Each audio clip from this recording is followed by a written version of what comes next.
And I'm just like, I think my job there is done.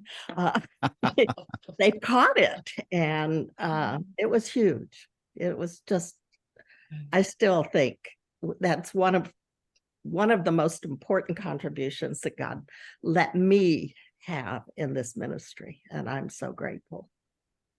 So you wrote a book, Shaped by God, Words for Life. And I'm wondering if you could talk a little bit more about what we would find in there.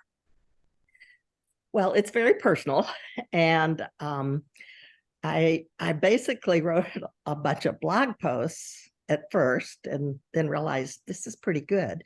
But they were taking, I'm a word person. Everything I do is words. I play word games to keep my old brain from, disappearing.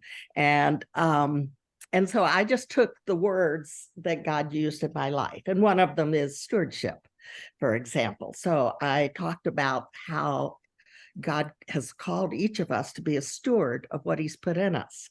And in Ephesians 2, he talks about the fact that he made us. Well, in Psalm 139, he talks about he's there making us. He's forming us into the person he wants us to be. And he puts in us, he tells us in Ephesians 2, exactly what we need to be and do what he's already prepared for us.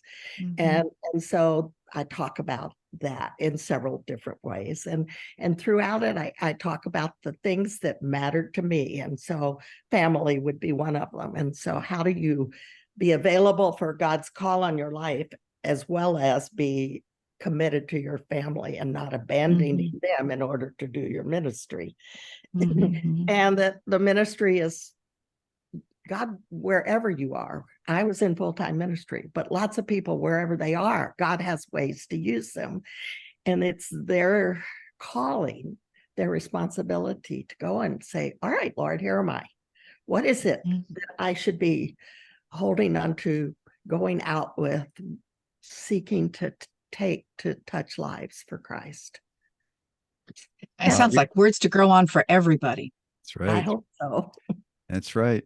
So Joy likes to point out to me that the True 316 message is not just for women, but it's also for men.